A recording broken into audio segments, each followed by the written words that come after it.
ये है AGT live 24/7। आप सब देख रहे हैं एजीटी लाइव 24/7। এই হচ্ছে AGT live 24/7। This is AGT live 24/7। সাংবাদিক বন্ধুদের অনেক অনেক অভিনন্দন, শুভেচ্ছা।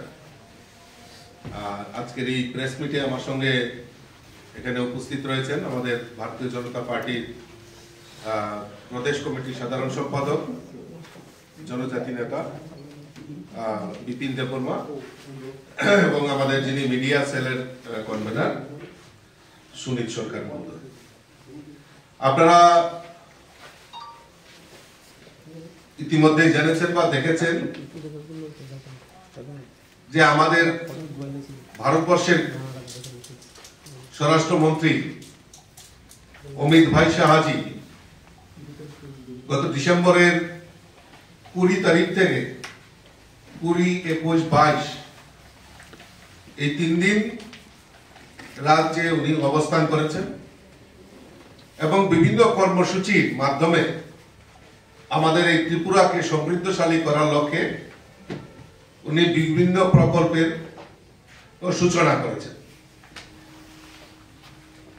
আপনারা জানেন যে গত 21 তারিখে আমাদের এই রাজ্যে এনএসসি অর্থাৎ উত্তর পূর্বাঞ্চলের প্ল্যানারি বৈঠক আমাদের রাজ্যে সংগঠিত হয়েছে।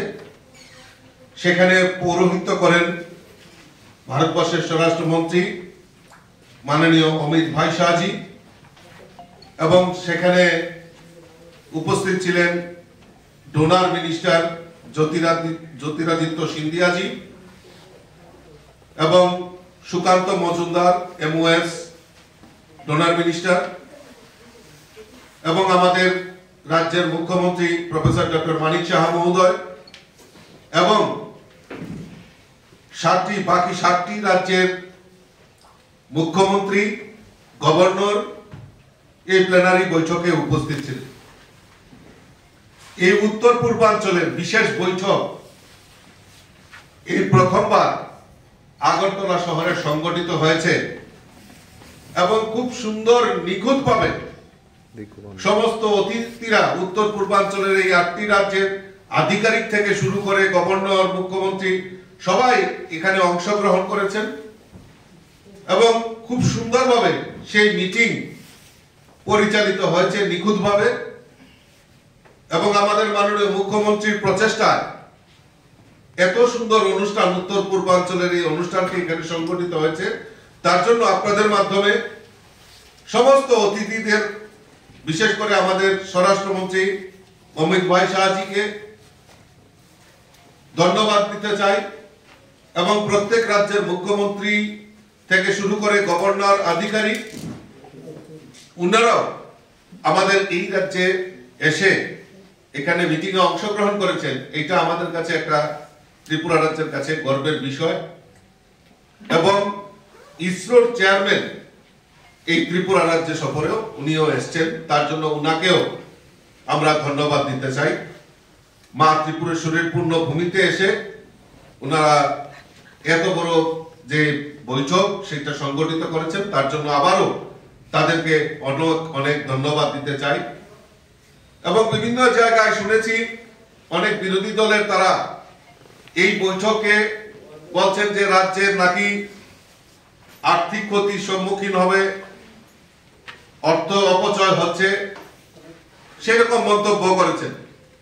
আমি তাদের কাছে প্রশ্ন রাখতে চাই যে আগেও তো সরকার ছিল, কিন্তু এই ত্রিপুরাকে এক্সপোজ করার মতো, ত্রিপুরার যে সমৃদ্ধশালী সেটাকে সারা ভারতবর্ষের মানচিত্রে তুলে ধরার জন্য কোনো প্রয়াস সেই সময় সরকার করেনি।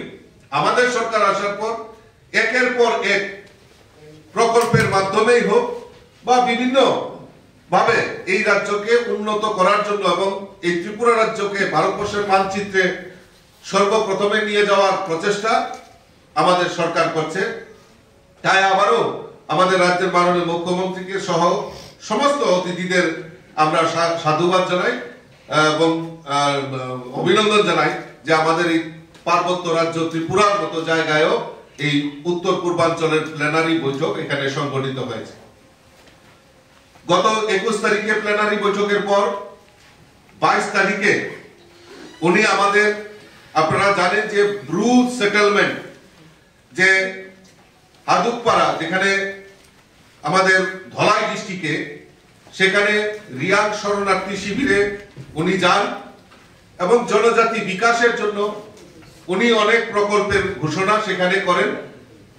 এবং তা যাওয়ার আগে আমাদের ভারতীয় জনতা পার্টির জনজাতি লিডারদের সঙ্গে, আমাদের যারা এমডিসি রয়েছেন, আমাদের যারা জনজাতি বিধায়ক বিধায়িকা রয়েছেন, তাদের সঙ্গে সার্কিট হাউসে উনি কথা বলেন এবং তাদের সঙ্গে মত বিনিময় করেন।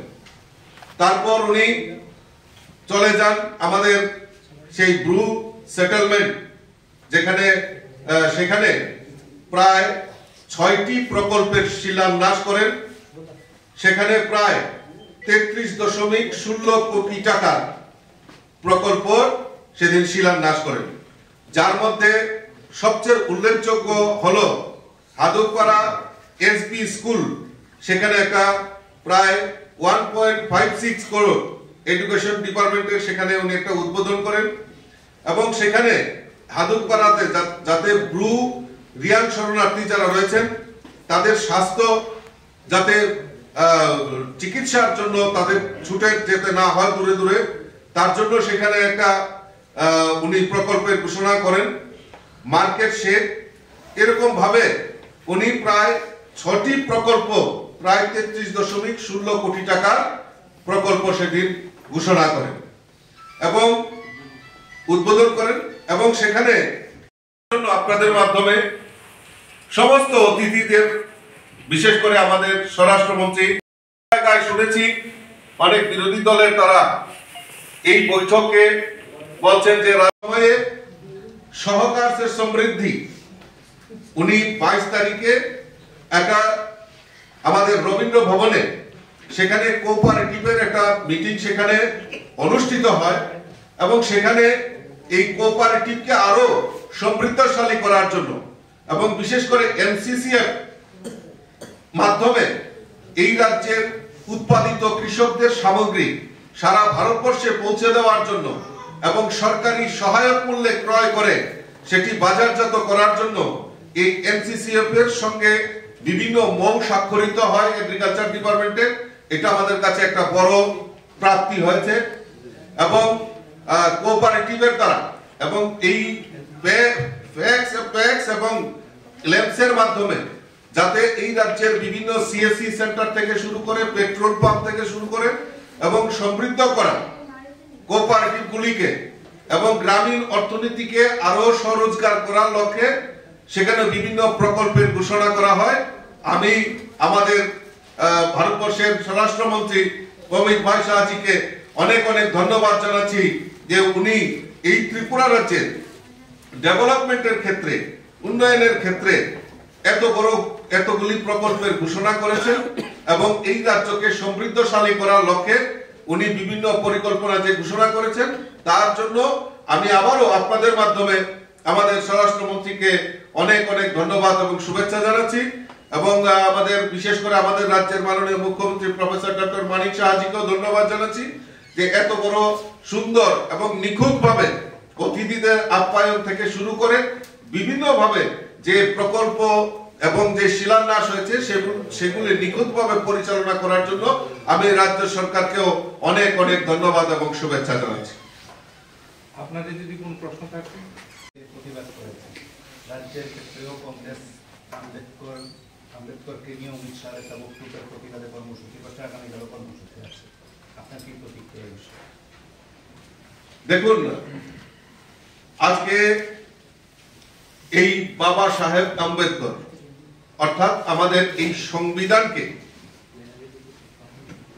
হেয় প্রতিপন্ন করা, বাবা সাহেব আম্বেদকরকে হেয় প্রতিপন্ন করা, এটা কংগ্রেসের একদম শুরু থেকে তাদের যে পূর্বপুরুষ, তাদের যে উত্তরসূরি, তারা বারবার এই বাবা সাহেব আম্বেদকরকে, যিনি আমাদের এই সংবিধান রচয়িতা, উনাকে অপমান করেছেন। সংসদে আমিও ছিলাম। আমাদের স্বরাষ্ট্রমন্ত্রী একদম নির্ভেজাল সুন্দরভাবে বাবা সাহেব আম্বেদকরের যে জীবনী তুলে ধরেছেন এবং তৎসঙ্গে কংগ্রেস বারবার আমাদের এই সংবিধান রচয়িতাকে যেভাবে অপমান করেছেন তার কেচ্ছা তুলে ধরেছেন। এখন বিশ্বে তারা গ্রাম অঞ্চল উন্নত হয়েছে না, জলের অভাব এখনো মনে আছে, কৃষি ক্ষেত্রে উন্নত হয়নি, বেকারদের কোনো কর্মসংস্থান হয়নি এমন দাবি করছে। তাদের সময় নাকি আরো ভালো যেরকম কথা বলেছিল তারা সেরকম কথার থেকে বেশি করেছে, সেরকম দাবি রাখছে কংগ্রেস লোক। কি বলেন? গতকালকেই তার জবাব আমাদের অমিত শাহজি দিয়েছেন যে আমাদের সরকার 2018-তে আসে, এই 18-র আগে এই রাজ্যে জলের কানেকশন মানুষের বাড়িতে আমাদের জনসংখ্যার অনুপাতে 2.86 ছিল, আর আজকে 86% আমরা এই সমস্ত বাড়িতে জলের কানেকশন দিতে পেরেছি।